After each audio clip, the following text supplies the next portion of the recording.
Good morning children. In this session we are going to learn how to convert numbers into Roman.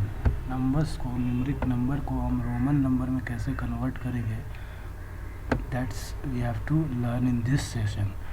For this we have to first write the formula equal to. As everyone is knowing that equal to sign is used to start a formula in MS Office Excel.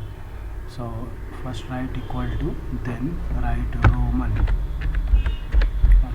then opening bracket, then select that roll number where number is written, that is B5, and then close bracket and press enter. You will get the Roman number.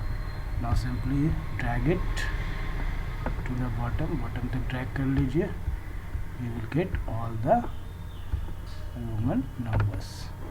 So simple, very beneficial. इसको आप learn करें, याद करें इस formula को.